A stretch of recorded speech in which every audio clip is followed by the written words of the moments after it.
Quinto Congreso de Apologética Católica, dedicado a la Santísima Virgen María, con el lema Hagan lo que Él les diga, tomado de San Juan, capítulo 2, versículo 5. Te invita Ministerio Apologético Don Bosco, Radio Misericordia Juvenil, Red de Psicólogos Católicos y San Benedetto Collection.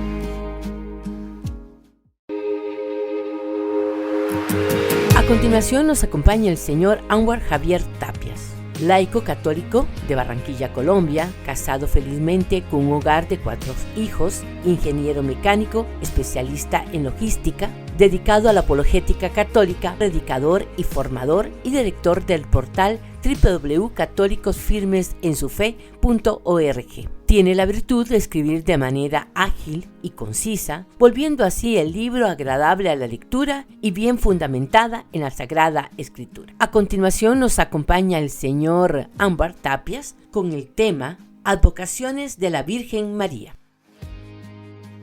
Bueno, buenas tardes, siempre un placer ya seguir acompañando este hermoso apostolado del que puedo sentirme dichoso, que soy el que más ha acompañado este apostolado desde en los últimos 5 años. Creo que ninguno ha acompañado más este apostolado, Don Bosco, que yo, y el Señor nos ha permitido estar aquí nuevamente a finalizar este año. Espero que no los coja cansados de una semana, sino que al contrario, como en las bodas de Caná, hoy sea el mejor vino, cerrando este congreso con un tema tan importante en una de los ejes o pilares de nuestra fe católica como es la Santísima Virgen María. Como ya anunciaron, mi nombre es Anwar Tapias, soy laico católico. Toca actualizar un poquito porque yo soy padre de 5 hijos, ya no de 4, aunque hace años ya soy de 5. Ingeniero mecánico, trabajo independiente y también paralelo a eso, pues un apostolado de muchísimos años en el camino del Señor. Sé que aquí varios ya me conocen, que han compartido conmigo los diferentes cursos del apostolado.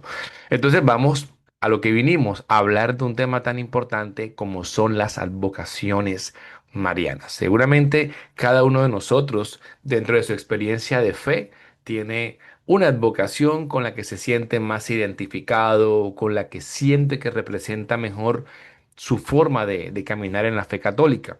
Vamos a desgranar un poquito de qué se trata eso. Entonces, el tema que vamos a tocar hoy son las advocaciones marianas y vamos a conocer un poquito más de ellas. Bueno, ¿por dónde vamos a empezar?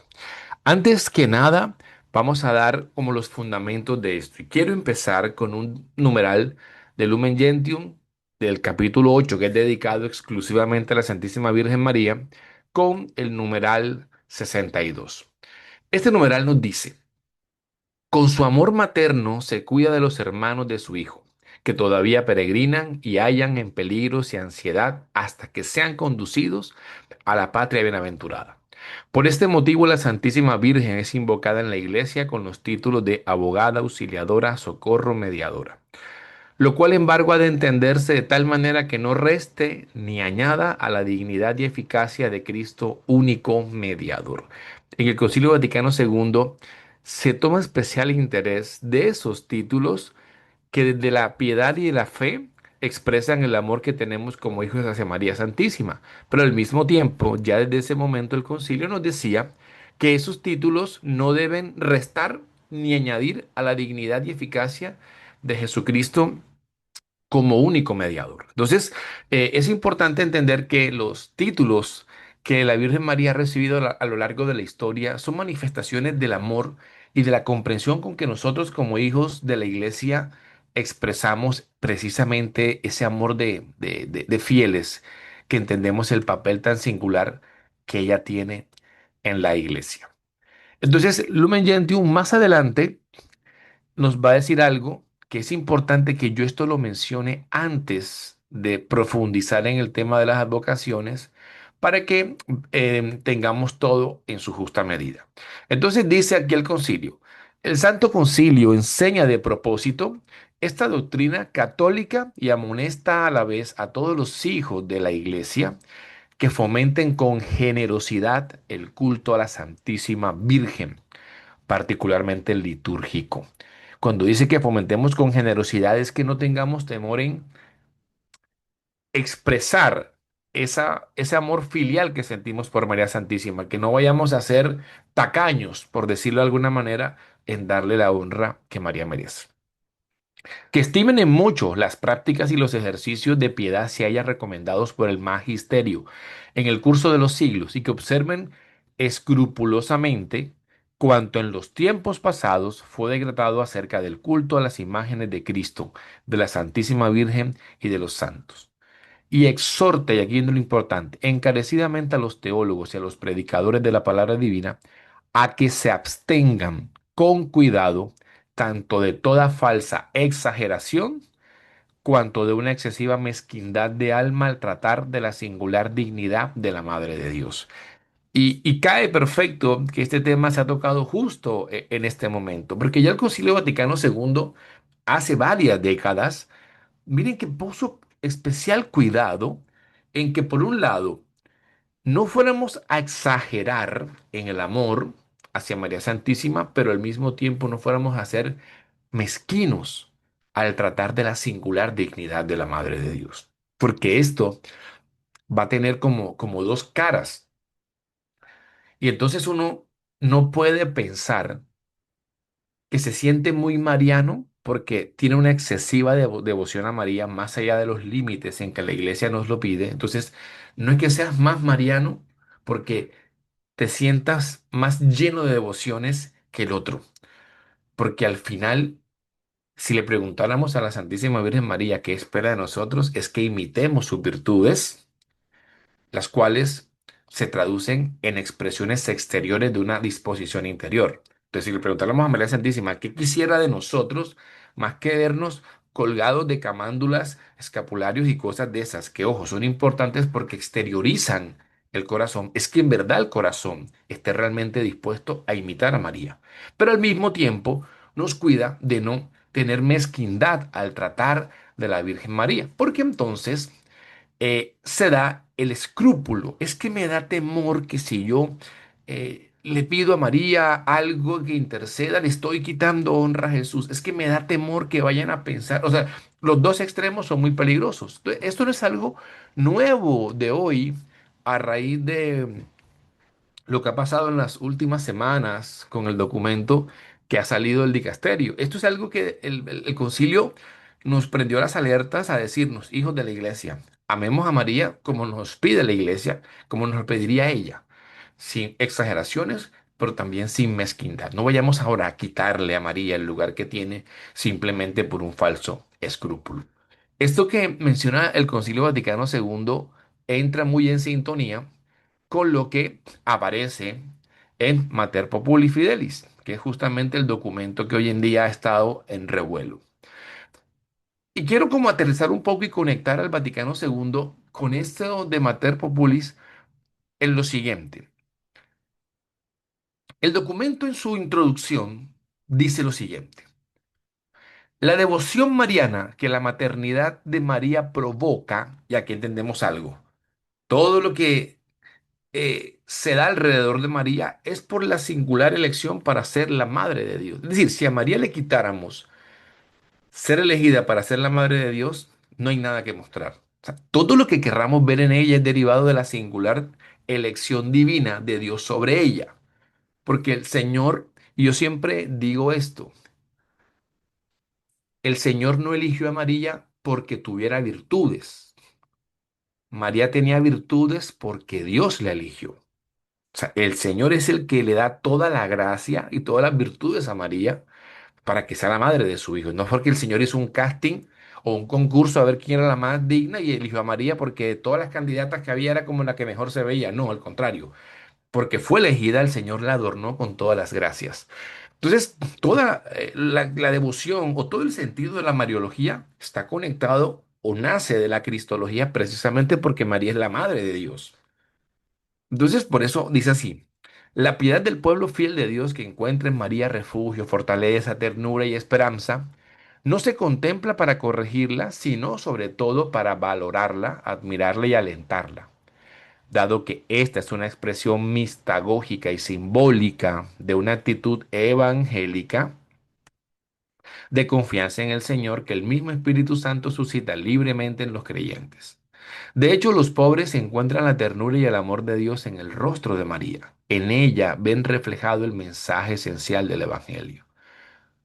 Lo que nos dice es que la piedad, todo lo que produce, es de la contemplación, es del rostro de lo que la Madre produce en nosotros. Es lo que tú sientes cuando contemplas una imagen de María, es lo que tú sientes cuando rezas el Santo Rosario, es lo que tú sientes cuando escuchas una alabanza a María. O sea, el sentirte protegido, el sentirte hijo, el sentirte amado. Y recordemos que en la cruz del Calvario el Señor nos la entrega como madre a todos los cristianos.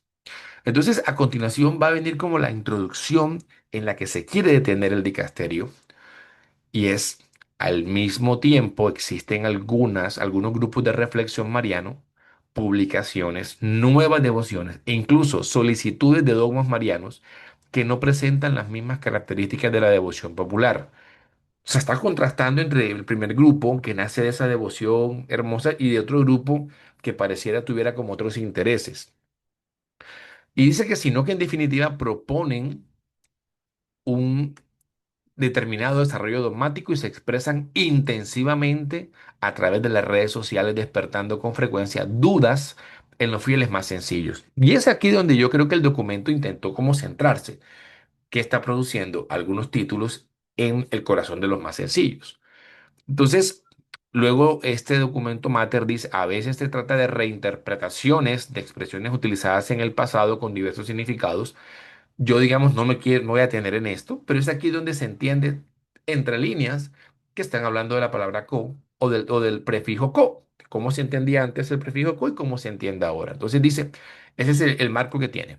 Este documento tiene en cuenta estas propuestas para indicar en qué sentido algunas responden a una devoción mariana genuina e inspirada en el Evangelio o en qué sentido otras deben ser evitadas porque no favorecen una contemplación adecuada de la armonía del mensaje.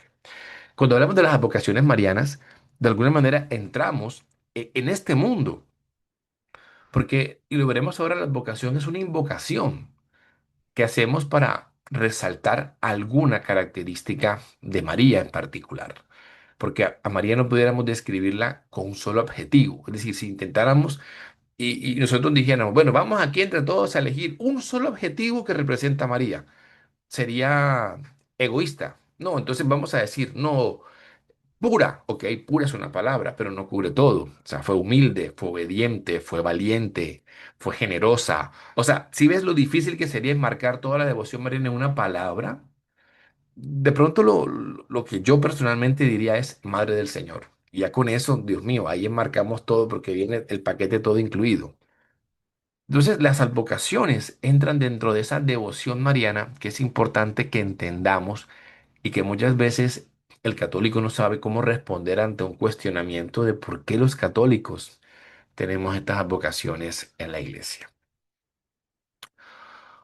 ¿Qué es una advocación? Entonces vamos a mirar que una advocación, la advocación digamos, una palabra que está asociada a invocación o a dirigirse a alguien. Y viene del latín, advocare. Entonces, cuando tú te diriges de alguna manera a alguien, estás haciendo alguna especie de advocación, ¿sí? En otros contextos se usa la palabra invocación, ¿no? Pero aquí estamos hablando de advocación, que viene del latín advocare. Entonces, para el caso de María Santísima, nosotros, esas invocaciones que hacemos al dirigirnos a ella, lo hacemos porque hay unos títulos con las cuales nos queremos expresar nuestra comunicación con ella. No creo que sea igual, pero ustedes se han dado cuenta que muchas veces vemos que hay personas que cuando la presentan le dicen, mira, se llama de tal manera, pero le decimos por cariño esto. No es igual el concepto, o sea, no es igual de analogía en eso, porque los títulos hacia María Santísima no son por simplemente cariño, al contrario, expresan una realidad de toda la persona de María Santísima, pero creo que para efectos pedagógicos a nuestro nivel podemos entender que muchas veces hay palabras con las cuales nos dirigimos a alguien que tienen más cercanía y emotividad. En el caso de María, más que decir que sea cercanía y emotividad, son facetas que podemos profundizar sobre ella. Y estos títulos en las advocaciones marianas son títulos que vienen desde hace muchísimo tiempo y en diferentes fuentes. Entonces aquí vamos a darnos cuenta que encontramos títulos que le reconocemos a María Santísima venidos de la Sagrada Escritura. Y entonces hay varios de ellos. Por ejemplo, Isabel le dice, la madre de mi Señor. Ese es un título que recibe María Santísima. O uno muy hermoso en la Escritura, que Jaritómene, llena de gracia, que también recibe. U otro tan profundo y místico como mujer, que le dice Jesús dos veces a su madre. Entonces son títulos que recibe María Santísima en la Escritura que nos permiten reconocer alguna faceta, porque sabemos que esa mujer con que la llama el Señor está conectando la creación y el final, o sea, conecta Génesis con Apocalipsis. O Madre de mi Señor, con que la saluda Isabel, llena del Espíritu Santo, es para reconocer el rostro maternal de María. Entonces, hay títulos marianos que provienen de la Sagrada Escritura, pero como los católicos reconocemos el depósito de fe no únicamente en la Escritura, sino también en en la tradición de la Iglesia, recibimos con cariño y afecto filial otros títulos. Entonces, en los dogmas marianos también vienen otros títulos hermosos. Por ejemplo, em, Ayapártenos, la siempre virgen, o por ejemplo, la Teotocos, la que pare a Dios. Es diferente a decir la que pare a Dios. Son títulos marianos que vienen de los dogmas. O llamarla la Inmaculada Concepción. Los padres de la iglesia también tienen otros títulos con los cuales se dirigen afectuosamente a María Santísima.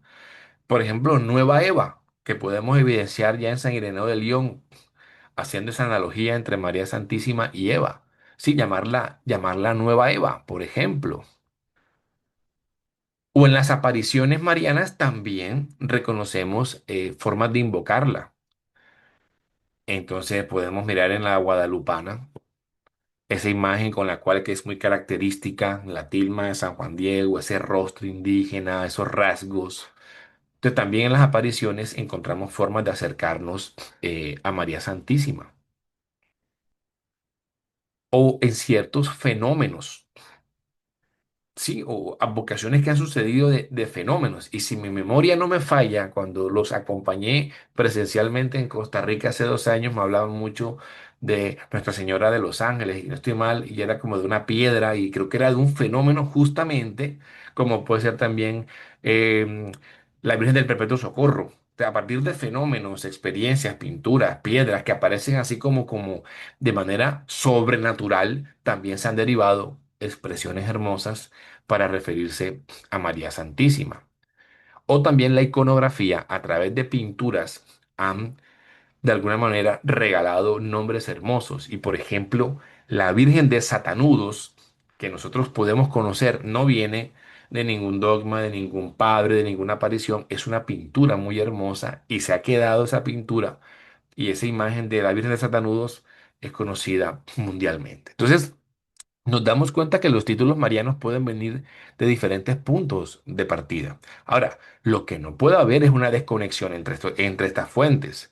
Lo que no puede haber es una contradicción entre estas fuentes. Que María se llegara a aparecer de alguna manera, de una manera que no fuera la correcta. Y aquí me acabo de acordar de un caso sonado mundialmente. Ahora mismo no recuerdo en qué lugar de Italia, ni el nombre del santo, pero hay una historia de la imagen de una virgen con cuernos. Y no sé si ustedes conocen esa historia en Italia. No recuerdo el santo. Y era una aparición de la Virgen María. Y entonces eso generó mucho impacto en Italia en algún momento de la historia. Porque mucha gente corría, porque no, se apareció la Virgen y todo el mundo corría. Pero hay un santo en la iglesia, creo que es con V el nombre, que algo a él le decía que algo no estaba bien. Y entonces este santo viene y toma la hostia cuando aparece la Virgen María y todo el mundo va. Y él le dice a la imagen, póstrate ante tu hijo. Y en ese momento se desvela que es un demonio y huye, y huye. Esa historia existe de una imagen de una virgen con cuernos. ¿Para qué? Para inmortalizar el momento en que el enemigo intenta confundir a la feligresía. Entonces, por eso la iglesia se cuida mucho, porque no toda aparición mariana ha sido reconocida, precisamente por el nivel de discernimiento que esto requiere. Entonces, miren qué importante es esto. Pero bueno, vamos avanzando un poco más y hablemos ahora, y traigo una frase final de Mater Populi Fidelis que dice: la presencia de las diversas advocaciones, de las imágenes y de los santuarios marianos manifiestan esa maternidad real de María, que se hace cercana a la vida de sus hijos. O sea, las advocaciones marianas es como la respuesta del hijo a su madre, que la ama y la quiere llamar de maneras especiales para reconocer alguna faceta importante de la vida pública de María y de su papel como madre de la iglesia. Bueno, entonces, ¿cuál puede ser el fundamento bíblico, ojo, de la comprensión de las advocaciones marianas? Ese San Pedro mártir de Verona. Bueno, ya Gina lo buscó. Yo le vi el rostro como que, wow, voy a buscar porque no conocía eso. Entonces voy a investigar qué es. Perfecto, exactamente. Dice que era con V algo y era el V de Verona, yo sabía. Bien, entonces, ¿cuál es el fundamento bíblico? Esto no es en qué parte de la Biblia sale María apareciéndose. No, no, esto no se trata de eso. Porque esto se construye a partir de una lógica y es entender si es extraño llamar de diferentes maneras a alguien. Porque uno se da cuenta que generalmente el ataque que uno recibe es: ¿por qué los católicos tienen tantas vírgenes? Si alguna vez te han dicho, te han atacado, te han confundido con esa expresión, ¿por qué los católicos tienen tantas vírgenes? Y uno, o sea, uno si quiere. Y yo con la siguiente frase ya termino esta transmisión. Yo pudiera decirles, ¿cómo se responde esto? Con una analogía muy sencilla. ¿Cuántas versiones de Biblia tienen los protestantes? Muchas versiones de Biblia. Y en la cabeza de ningún protestante cree que son diferentes Biblias. Para ellos pueden tener la, la Reina Valera, la King James y todas las demás que tengan los protestantes. Y ninguno de ellos en su lógica va a decir, oh, tenemos muchas Biblias diferentes. No, no, no. Ellos son capaces de entender que aunque sean diferentes nombres con diferentes características de profundización, de estudio, de mapas o hasta algunas traducciones, es la misma Biblia. Entonces, hombre, ya con eso uno diría, ah, ya quedó comprendido el tema. No son muchas Marías, es una sola. Pero sin embargo, yo voy a seguir explicando, pero ya con ese ejemplo uno diría, ahí está un ejemplo sencillo y cotidiano para explicar esto. Aunque podemos decir, no, es que no es igual porque es el mismo texto. Ok, es que es la misma María. O sea, es la misma María. A veces la analogía de que la mamá que tiene la ropa con que hace los quehaceres, o la ropa con que se duerme, o con la que sale a esto. A mí no, o sea, a mí no me gusta mucho esa analogía, no sé, creo que se queda un poco corta en lo que pudiera darnos esa analogía de que es una mujer con diferentes vestidos, pero yo prefiero que esto lo expliquemos a la luz de la Trinidad. Vamos a mirar si tanto el Padre como el Hijo como el Espíritu Santo nos sustentan en la palabra, que también hayan hecho lo mismo de ser mencionados de diferente manera o tener distintas manifestaciones siendo el mismo Dios. Para mí, la forma más fácil de poderlo explicar es de esta manera. Porque si al decir que tenemos diferentes nombres de advocaciones marianas, lo que vamos a concluir es que son diferentes Marías, entonces, ¿qué hacemos con la Trinidad? Cuando vemos diferentes nombres para mencionar a las mismas tres personas divinas. Es decir, si el punto de partida de la incomprensión que tienen para rechazar las advocaciones marianas es que la conclusión que les da es que serían muchas vírgenes con diferentes títulos, Tocaría hacer lo mismo con la Trinidad. Mas, sin embargo, reconocemos que hay un solo Padre, un solo Hijo, un solo Espíritu Santo. Nadie va a decir hay varios padres. Pero entonces algo falla en el argumento.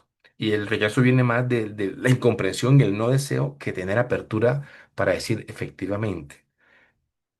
Aquí yo no voy a tocar el punto de si hay expresiones culturales que no están bien direccionadas, porque créanme que he visto a veces videos de gente que sale y se mata y se golpea por tocar una imagen. Sí, entonces yo digo, a veces el amor se excede un poco y da pie a que nos entiendan mal. Entonces, vamos a entender desde qué punto podemos explicar nosotros la Trinidad.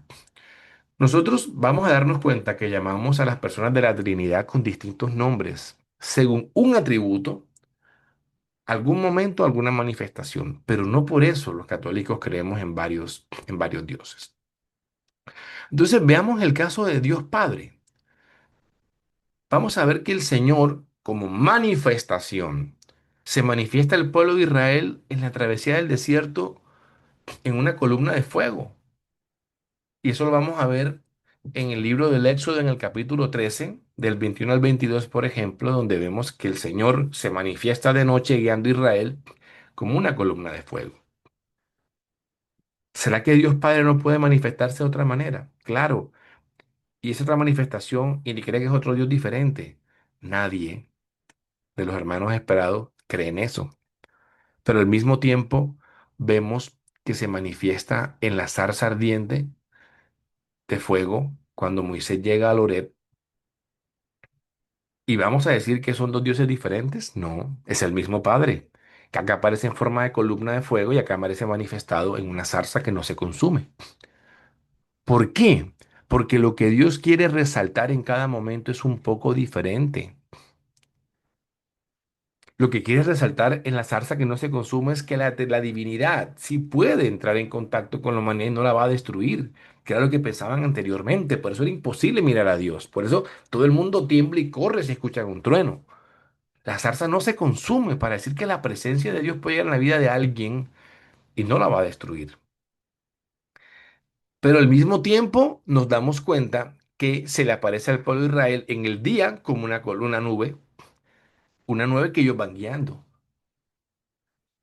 Y eso también está en el mismo Éxodo 13, 21, 22. Sí, donde dice de día con una nube y de noche con una columna de fuego. Reitero, nadie en sus cabales va a decir, ah, de día venía el Dios nube y de noche el Dios columna de fuego. No, es el mismo Dios Padre que desde el aspecto de la manifestación lo hace de maneras totalmente diferentes. Pero si hablamos de una más, podemos ver cómo a Elías, y aquí hay algo interesante, a Elías en el el primer libro de Reyes, en el capítulo 19, este profeta que se ve tan valentón y es un cobarde en ese momento, que después de haber destruido a 400 profetas de Baal, le mencionaron a Jezabel y esa mujer como que era el diablo en persona que sale corriendo a la montaña. O sea, le tuvo más miedo a Jezabel que a los 400 profetas de Baal. Y entonces se mete a la montaña y está escondido y está esperando que el Señor pase. ¿Ok? Está esperando que el Señor pase. Y Dios obviamente va a manifestársele al profeta Elías. Pero, ¿qué es lo curioso? Que las tres formas iniciales en que el Señor se le manifiesta a Elías no eran formas contrarias a las que Dios pudiera utilizar. Aquí viene lo interesante en el discernimiento de esto. Porque aquí en Primera de Reyes 19:11 dice, le dijo, sal y permanece de pie que en el monte ante Yahvé. Entonces Yahvé pasó y hubo un huracán tan violento que hendía las montañas y quebraba las rocas a su paso. Pero en el huracán no estaba Yahvé. Después del huracán un terremoto, pero en el terremoto no estaba Yahvé. Después del terremoto fuego, pero en el fuego no estaba Yahvé. Y a mí me sorprende que diga que en el fuego no estaba Yahvé porque anteriormente, tanto en la columna como en la zarza, en el fuego está Dios. O sea, Dios no entra en una lógica y donde anteriormente se manifestó en fuego, ahora no lo hace con el fuego. Ahora lo hace de otra manera. Y es lo que tenemos que entender en la lógica del papel que María Santísima tiene en la historia, que la podemos ver como una morenita en la Virgen de Guadalupe y de pronto la podemos ver toda europea, la imagen de Fátima. Y es la misma Virgen. Y si miramos la Virgen de Akita, sale chinita. O sea, es la misma Virgen María. No, es que no, es lo mismo. O sea, fíjate que en el caso de Elías, Elías pudo decir, oh, anteriormente sé que Dios apareció en forma de fuego en la zarza. Es Dios. Pero dice, no, no es aquí. Reconoce.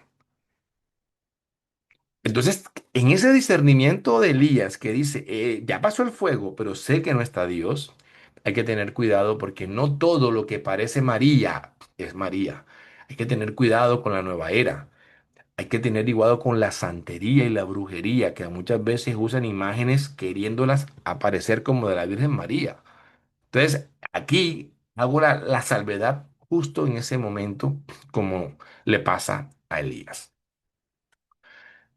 Es un solo Padre, aunque se manifieste y dé a conocer de distintas maneras. Es un solo Dios.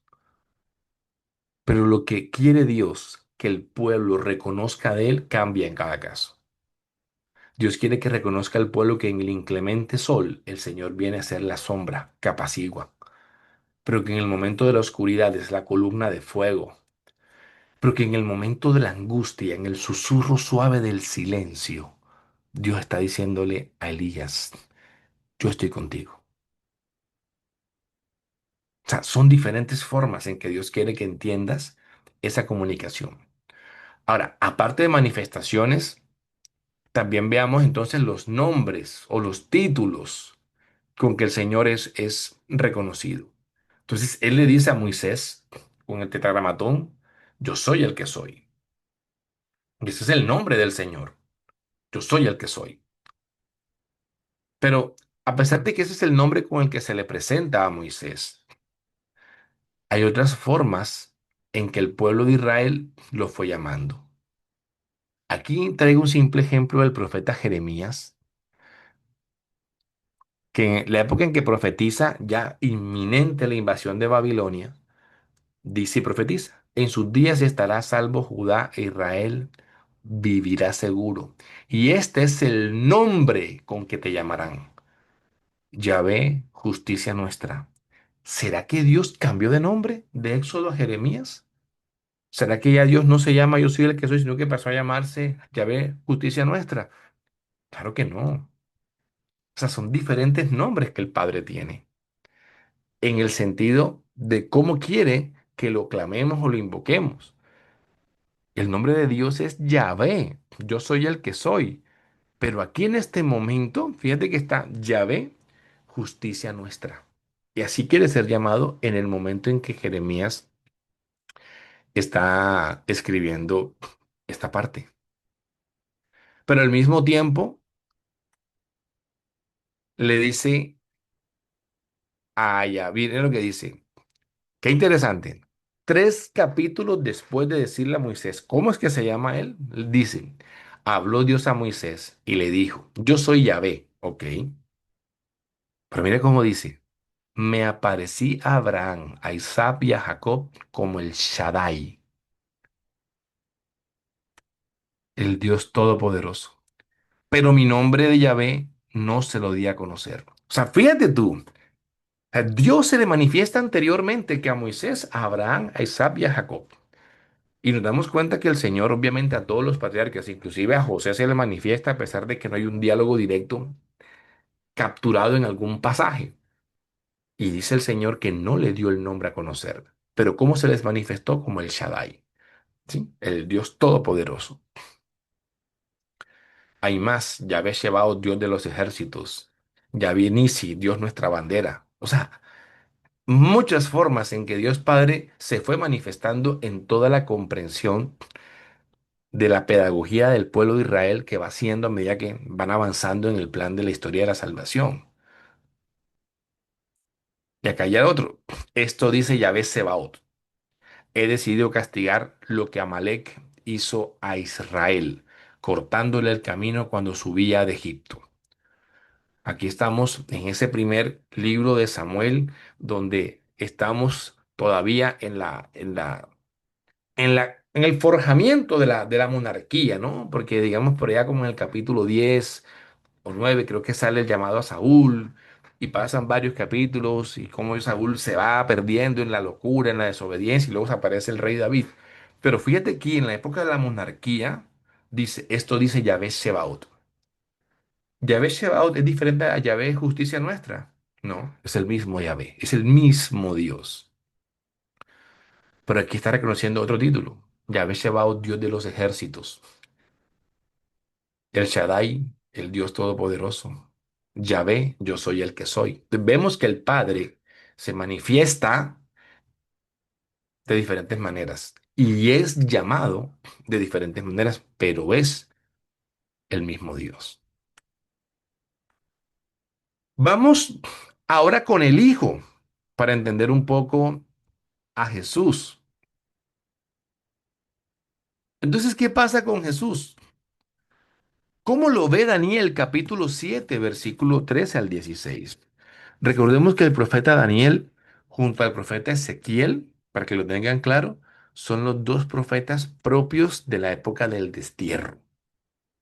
Por eso el lenguaje apocalíptico es más evidente en Daniel y en Ezequiel, porque Israel está viviendo un proceso de transición de la comprensión de todo el plan de Dios. Entonces, en esos lenguajes apocalípticos, uno encuentra que el profeta Daniel le da un título al Señor Jesucristo, en lo que él empieza a ver, que será uno de los títulos con los cuales Jesús se identifique. Y ustedes van a recordar que Jesús se identificaba así muchas veces como el Hijo del Hombre. Pero cuando venga el Hijo del Hombre, hallará fe sobre la tierra. Entonces es ahí donde uno dice, bueno, y ese título de Hijo del Hombre que Jesús se menciona a sí mismo, ¿de dónde viene? Entonces, en el capítulo 7 del profeta Daniel, en la visión que Daniel está teniendo, dice, yo seguía mirando y en la visión nocturna vi venir sobre las nubes del cielo alguien parecido a un ser humano que se dirigió al anciano y fue presentado ante él. Le dieron poder, honor y reino, y todos los pueblos, naciones y lenguas le servían. Su poder es eterno y nunca pasará, y su reino no será destruido. ¿De quién cree que están hablando allí? De Jesús. Sí, de Jesús, que se presenta ante el anciano y le van a dar todos los reinos, le dan el poder y los pueblos y su reino no será destruido. ¿De quién es? Sino aquel que dijo al final de Mateo 28 y las puertas del infierno no prevalecerán contra ella. Entonces, Jesús aparece en la visión que tiene Daniel, pero no es la única visión que agota la presencia de Jesucristo. Vamos a ver nosotros que, digamos, en la vida pública también apareció encarnado. O sea, ojo, miren las diferencias que le estoy colocando. En el Antiguo Testamento, Daniel está ante una visión. Cristo es la segunda persona de la Trinidad, consustancial con el Padre. Hasta ese momento no ha entrado en la historia. Pero esa forma en que Cristo aparece en la visión de Daniel no es distinta al que se encarna en el seno de María, al que vemos entre los hombres habitando el Señor con nosotros. Y entonces nosotros vamos a darnos cuenta en este texto del capítulo 3 del Evangelio según San Lucas. Tenía Jesús al comenzar unos 30 años. Unos 30 años. O sea, este es el Jesús encarnado. ¿Es diferente el Jesús encarnado al de la visión de Daniel? No, es el mismo Jesús. Pero ¿agota la manifestación del Hijo? No, no la agota. Porque cuando vamos a Apocalipsis, ese mismo Hijo ahora es presentado en la visión de San Juan como el león de la tribu de Judá. Y entonces vamos a decir que es que ahora hay tres Jesús, pues no, el Jesús de Daniel y el Jesús que se encarnó y el Jesús león. No, pues Narnia. No, no, no. Es el mismo Jesús. Solo que en ese lenguaje apocalíptico de visiones que tiene digamos que, acuérdense que Apocalipsis tiene una parte que es sobre el mensaje a las siete iglesias y luego una parte de las visiones que tiene el apóstol San Juan. Entonces, Apocalipsis 5:5 habla del león de la tribu de Judá. ¿Es otro Jesús diferente al que se encarnó en la tierra? No. Pero una pregunta, si yo vi que cuando, yo leo que cuando Jesús resucitó, No resucitó en forma de león. Entonces, ¿ese qué? Es el mismo Jesús. Es una visión que tiene él. Y nadie en su sano juicio va a entender que hay tres Jesús. Pero no solo eso. Seguimos en Apocalipsis. Y en ese mismo capítulo 5 de Apocalipsis, que es interesante, porque ahora sí hay una alusión directa totalmente en el momento cuando están hablando de romper los sellos, en el capítulo 5 de Apocalipsis, renglón seguido. O leo el versículo 5 dice, pero uno de los ancianos me dice, no llores, pues ha triunfado el león de la tribu de Judá, el retoño de David. Él podrá abrir el libro y sus siete sellos. Entonces vi de pie en medio del trono y de los cuatro vivientes y de los ancianos un cordero que parecía degollado. Tenía siete cuernos y siete ojos, que son los siete espíritus de Dios enviados a toda la tierra. Entonces, claro, los ojos es el conocimiento y los cuernos el poder. Entonces, yo aquí no puse una foto así porque de verdad que es, uno busca una foto real de cómo son los ángeles según la mención de la Biblia y te asusta con lo que sale. Y si hubiera puesto aquí un cordero de siete ojos con siete cuernos, nos asustamos. Pero lo que quiero que entiendan es que el mismo Hijo de Dios que Daniel ve en una visión, que Apocalipsis muestra como el león de la tribu de Judá, o que San Juan ve como un cordero degollado, es el mismo Cristo que muere y resucita. Y nadie está preocupándose diciendo, nos están confundiendo. Es que son varios Jesús. No, no, no, nadie se confunde. Entendemos que es el mismo Jesús. O sea, no hay forma de confundirse en esto. Pero vayamos ahora al Espíritu Santo. Ah, bueno, vamos antes con los títulos del Hijo de Dios. Primero es la manifestación y luego los títulos. Entonces, ¿qué tenemos con el Hijo? Vemos aquí en Mateo 1:23, le pondrán por nombre Emmanuel, que significa Dios con nosotros. Bueno, pero entonces, ¿se llama Jesús o se llama Manuel? Porque entonces me van a confundir con tanto nombre, esa cantidad de Jesús, ¿no? No, es que me confunden que Guadalupe, que Fátima, que Lourdes, no, no es lo mismo. La Biblia dice en Mateo 1:23, cuando Mateo alude a Isaías 7:14 en la versión Septuaginta, y le pondrán por nombre Manuel, que significa Dios con nosotros. Pero al mismo tiempo, cuando el ángel San Gabriel se le aparece a María, mira lo que le dice a María. Le pondrás por nombre Jesús. Porque entonces Mateo, o sea, o es Emmanuel o es Jesús. Es lo mismo, es el mismo Dios. Y encima el ángel le dice, será llamado Hijo del Altísimo. Entonces ahora uno dice, bueno, pero entonces, o es Hijo del Altísimo, o es Emmanuel, o es Jesús. No, es el mismo Jesús. No, no hay ninguna diferencia. Pero adicionalmente Juan, que ya sabía porque es familiar de él, sale y dice, he ahí el Cordero de Dios. ¿Por qué Juan no dijo, he ahí Emmanuel? Hey, Jesús, primo! No. Ella es el Cordero de Dios y le pone otro título a Jesús. ¿Esto a quién confunde? O sea, ¿a quién confunde que Jesús sea llamado de diferentes maneras? No son diferentes a Jesús. Incluso él, ¿cómo se llamaba? Como se los dije, el Hijo del Hombre. Jesús nunca se dijo, Emmanuel, yo soy Emmanuel, yo soy Cordero de Dios. No eran títulos que le daban. Él se llamaba Jesús, pero fíjate que él hablaba mucho de el Hijo del Hombre, en voz pasiva. El Hijo del Hombre no tiene dónde reclinar su cabeza. Ese Hijo de Hombre que menciona aquí está conectado con Daniel, con lo que vio Daniel. Y por último, Apocalipsis, en la visión, ese que aparece ahí también, y no lo quise colocar también porque también aparece sobre un caballo blanco, con cabello blanco resplandeciente, con una espada, es otra forma. Y en Apocalipsis tiene al león, al cordero y al vestido de blanco con una espada. O sea, tres manifestaciones diferentes del mismo Jesucristo. Y dice, yo soy el alfa y el omega. Es Jesús hablando en Apocalipsis. Entonces, si es por títulos o por manifestaciones, tenemos muchísimos. Muchísimos. Vamos con el Espíritu Santo. Lo mismo. En Hechos capítulo 2 en Pentecostés, ¿qué es lo que vemos? Unas lenguas de fuego. Entonces vemos unas lenguas de fuego. Sabemos que es el Espíritu Santo. Pero al mismo tiempo, vimos que había una ráfaga de viento. sea, en ese momento hay una ráfaga de viento y unas lenguas de fuego. O sea, el Espíritu Santo también llena la casa con esa ráfaga de viento y esa ráfaga de viento es la expresión más propia, más que la de lengua de fuego, de lo que es el Espíritu Santo. Porque por etimología, Rúa, el mismo nombre en hebreo, el mismo nombre, Rúa, es una expresión del resoplar, del aliento de vida. Y adicionalmente, en el bautismo de Jesucristo, aparece como una paloma. Entonces, ¿qué? ¿Qué es el Espíritu Santo? ¿Es una paloma? ¿Es un viento? ¿Es un fuego? No.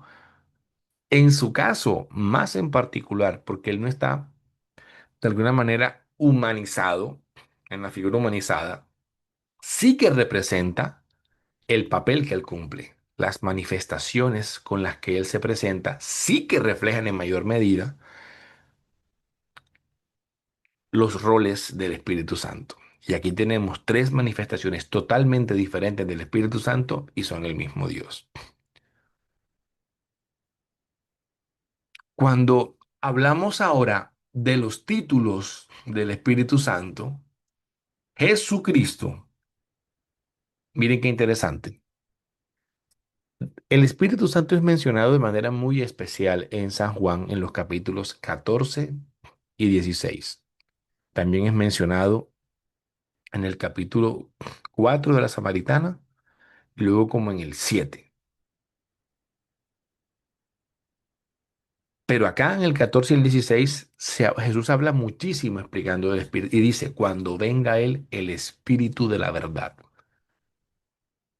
Así lo presenta Jesús ahí, el Espíritu de la verdad. Él los guiará hasta la verdad completa, pues no hablará de eso por su cuenta, sino que hablará de lo que oiga y lo anunciará a los que han de venir. Pero al mismo tiempo, en el mismo capítulo, el mismo apóstol ahora dice, si yo no me voy, no vendrá a vosotros el Paráclito. Pero y entonces, ¿es el Espíritu de la verdad o es el Paráclito? Es el mismo Espíritu Santo, llamado aquí de manera distinta, por lo que implica la palabra Paráclito. Pero al mismo tiempo, en el libro de Hechos, San Lucas, contando la experiencia de Felipe, dice, el Espíritu del Señor arrebató a Felipe y ya no le vio más el eunuco. Acuérdense que el eunuco iba leyendo, iba para que el del eunuco de Candance iba leyendo un libro de Isaías, él no entendía, se acercó Felipe, le explica el texto de Isaías y lo bautiza. Y cuando lo bautiza, el Espíritu Santo se lleva y arrebata a Felipe y lo desaparece. Y lo llaman el Espíritu del Señor. Pero al mismo tiempo, el mismo autor, Lucas, nuevamente en Hechos, cuando Pablo quiere ir para un lugar y el Espíritu Santo no lo deja, dice, no se lo consintió el Espíritu de Jesús. Entonces, el Espíritu de la verdad, el Espíritu de Jesús, el Espíritu del Señor, el Paráclito, el Consolador, son diferentes espíritus, no es el mismo Espíritu Santo. Entonces, esta es la base para poder entender que no es. Y al final, en Pablo, en su carta a los Corintios 2, dice, son una carta de Cristo redactada por ministerio nuestro, escrita no con tinta, sino con el Espíritu de Dios vivo, no en tablas de piedra, sino en tablas de carne en los corazones. Ahora dice el Espíritu de Dios vivo. Entonces el Espíritu del Dios vivo, el Espíritu del Señor, el Espíritu de Jesús, el Espíritu de la verdad, el Paráclito, no son diferentes Espíritus Santos, son el mismo Espíritu Santo. Entonces ya te he mostrado la base bíblica de que las distintas manifestaciones y títulos no implican pluralidad de personas. Entonces, con María es la analogía. Con María no. Va a ser distinto, va a ser igual. Cada advocación mariana con que invocamos a María Santísima no son diferentes Marías. Es la misma María. Es la misma María. No son diferentes Marías. Pero bueno, vamos a continuar. Así que nosotros podemos ver distintos momentos de la vida de María Santísima y son los mismos, la misma mujer. María en la encarnación, cuando se le pierde el niño Jesús, al pie de la cruz, cargando al bebé. Es la misma María. Ah, pero es que está viva. Ahí estaba viva. Ah, bueno, si tú tienes un Dios de muerto, yo tengo un Dios de vivo, entonces lastimosamente no creemos en el mismo Dios. Porque yo creo en aquel Jesús que dijo, Dios es un Dios de vivos y no de muertos, porque para Dios todos viven. Y ya pues entraríamos a otro tema. Pero partimos de esta base, creemos en un Dios de vivos, con una gran salvedad, que para mí sí es importante y que va conectado con todo lo que la iglesia cree. La iglesia cree que María fue asunta en cuerpo y alma.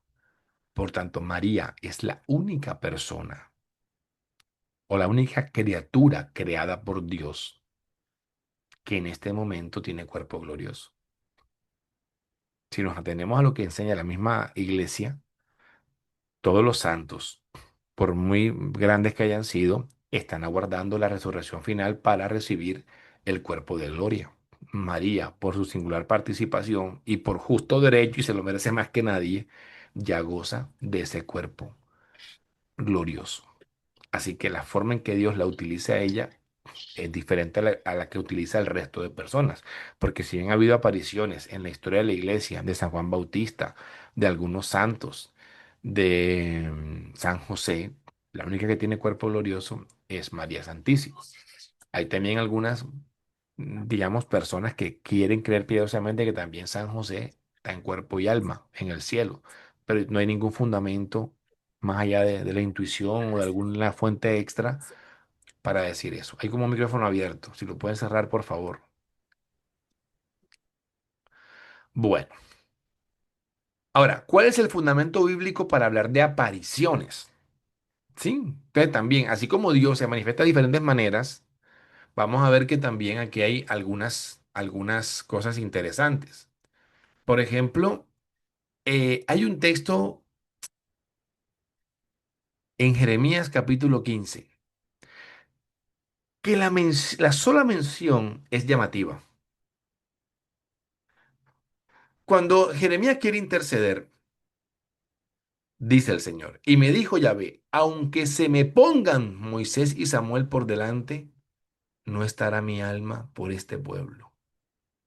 ¿Por qué Dios, comunicándole a un profeta, abre la posibilidad de que las almas se puedan colocar delante de su presencia?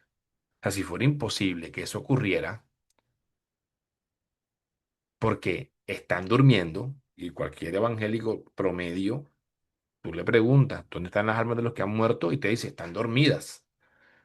A diferencia de la Iglesia Católica que considera que las almas son conscientes, sea en el cielo o en el infierno en su estado definitivo, o preparándose los redimidos, purificándose finalmente, también son conscientes.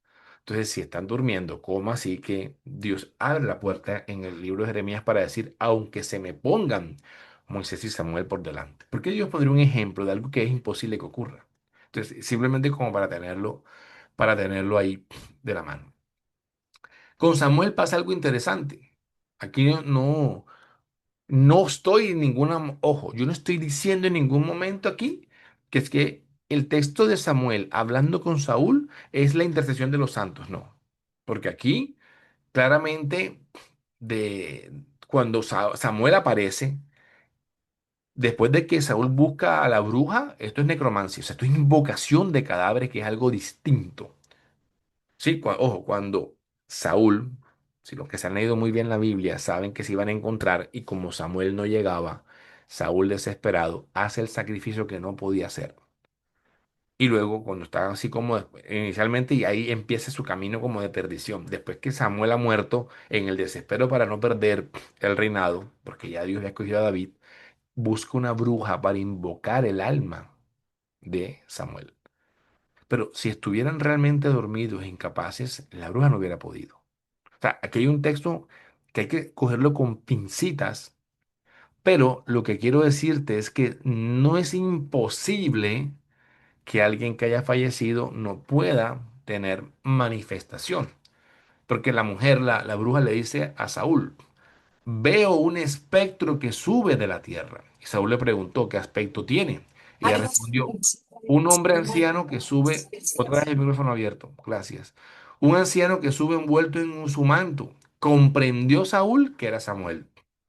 Entonces fíjate tú que tenemos otro texto en el Antiguo Testamento que permite la posibilidad de que alguien que ha fallecido pueda tener algún tipo de presencia en este mundo. Y aunque no es igual que el caso de María, es más llamativo que sea en el Antiguo Testamento.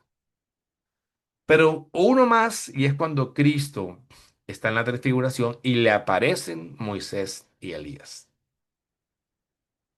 Ahora, si se puede aparecer Moisés y Elías en el momento en que aún estaban en el Sheol, como que la madre del Señor, asunto en cuerpo y alma, no puede ser instrumento del Señor para comunicarse con nosotros de alguna manera.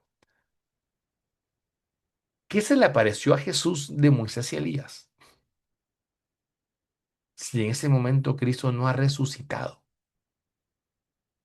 pero sin embargo aparecieron. ¿Por qué? Fue tan real esa aparición que el mismo Pedro dice, Señor, hagamos una tienda, una para ti, una para Moisés y otra para Elías. Entonces vemos aquí que hay un fundamento de lo que pueden ser las apariciones. E incluso otra más. Cuando el ángel le habla a Felipe en el libro de Hechos, también le dice, levántate y marcha hacia el mediodía por el camino que baja de Jerusalén a Gaza. Y en saliendo del agua, el Espíritu del Señor arrebató a Felipe y ya no le vio más el eunuco que siguió gozoso. Felipe se encontró en Azoto. ¿Cómo así que estaba en un lugar y apareció en otro? Poder de Dios. O sea, una aparición mariana no es otra cosa que el poder de Dios utilizando una criatura que él quiere. O sea, ¿quién le va a decir a Dios, tú no puedes hacer eso? ¿Quién le va a recriminar al Señor que no pueda hacer aparecer al ser humano más especial, a la criatura más especial que ha creado el Señor? Entendiendo que el Señor Jesús es verdadero Dios y verdadero hombre. Ahora, estos cuerpos glorificados, ¿qué características tienen? Para entender un poco lo que vemos de María. Pablo, en su carta a los Corintios, nos dice que hay cuerpos celestes y cuerpos terrestres. Uno es el resplandor de los cuerpos celestes y otro el de los cuerpos terrestres. Allí en eso de resplandor, yo entiendo muy bien la propiedad de los cuerpos resucitados de claridad. Uno es el resplandor del sol, otro el de la luna, otro de las estrellas, y una estrella difiere de otra en el resplandor. Así también en la resurrección de los muertos. Se siembra corrupción, resucita en corrupción. Se siembra vileza, resucita gloria. Se siembra debilidad y resucita fortaleza. Entonces, el cuerpo de Jesucristo, cuando es resucitado, vemos claramente que no sufre la impasibilidad. Ves las marcas de la herida. Ya no hay sufrimiento en el Señor. Ves la agilidad de que Él pueda aparecer. Está en Jerusalén y le dice a las mujeres, díganle a mis hermanos que nos vamos en Galilea. Y viene Jesús, pum, pum, y apareció en Galilea y ellos llegan allá. ¿Ves la sutileza cuando Cristo atraviesa las puertas? Y ves la claridad tan grande que Magdalena no lo reconoce cuando resucita y cree que es el jardinero. Entonces, María tiene un cuerpo glorificado. No entramos en el detalle de en qué momento ocurre esa glorificación, pero cuando es resucitada en cuerpo y alma, no hay forma que lo corruptible entre en el cielo. Y Pablo lo enseña muy bien. O sea que María, cuando es asunta al cielo, también lo hace con el cuerpo glorioso. Es la primera que resucita por la resurrección de su hijo. O sea, el vencimiento de la muerte hace que el cuerpo de María también, estando aquí, resucite. Entonces, para ir cerrando, hay que tener un discernimiento alrededor de las advocaciones marianas. Aquí voy a citar al catecismo. La economía cristiana como alianza nueva y definitiva nunca pasará. Ni hay que esperar otra revelación pública antes de la gloriosa manifestación de nuestro Señor Jesucristo. ¿Por qué? Porque hay que tener cuidado de cualquier advocación mariana que te diga por ahí un grupito religioso que diga, no, que la Virgen se apareció y dijo. Hay que tener mucho cuidado. Usted a veces no ha visto en la gente más piadosa, no, que en la olla del café hay como que se ve que es la Virgen María, no, que en el árbol, que en el pan, que en todo. Yo no niego las manifestaciones del Señor, pero hay que discernir porque también el enemigo se aprovecha de esto. Entonces, revelaciones públicas no hay que esperar más. Y lo digo así, si un católico no cree en el mensaje de la aparición de Guadalupe, no le pasa nada, porque es una revelación privada, no hace parte del depósito público. Luego dice, a lo largo de los siglos ha habido revelaciones llamadas privadas, algunas de las cuales han sido reconocidas, algunas por la autoridad de la iglesia. Estas, sin embargo, no pertenecen al depósito de la fe. Su función no es la de mejorar o completar la revelación definitiva en Cristo, sino la de ayudar a vivirla más plenamente en una cierta época de la historia. Guiado por el magisterio de la iglesia, el sentir de los fieles sabe discernir y acoger lo que en estas revelaciones constituye una auténtica de Cristo. La fe cristiana no puede aceptar revelaciones que pretendan superar o corregir la revelación de lo que Cristo, de la que Cristo es la plenitud. Entonces hay que tener mucho cuidado. ¿Qué podemos al final decir? Como ejemplo, títulos inspirados en la Biblia: Madre del Señor, Lucas 1:43; Torre de Marfil, Cantar de los Cantares, que lo reconocemos asociado a la Virgen María; Virgen de los Dolores, está inspirada en Apocalipsis 12:2. ¿Sí? Son títulos inspirados en la Biblia. Nombres teológicos de María: la Inmaculada Concepción, reconocida en el dogma aprobado; la nueva Eva, que se lo decía, reconocida en los textos de los padres de la Iglesia, como San Ireneo de León; Corredentora, que existió por mucho tiempo, pero actualmente, por la comprensión del prefijo co, se nos ha dicho, se recomienda no utilizarlo, ya, pero por mucho tiempo ese corredentora era un título mariano porque se entendía el prefijo co de otra manera, ¿sí? Reina del cielo, también es derivado del papel que tiene María como arca de la alianza. De acuerdo a las apariciones, tenemos Nuestra Señora de Fátima, por ejemplo, de Lourdes o de Guadalupe. Son títulos inspirados en las apariciones. O en fenómenos físicos: Nuestra Señora de las Nieves, Nuestra Señora de los Ángeles. Y en la iconografía, como les decía yo, la Virgen de Satanús. Así que, hermanos, con esto finalizo mi presentación.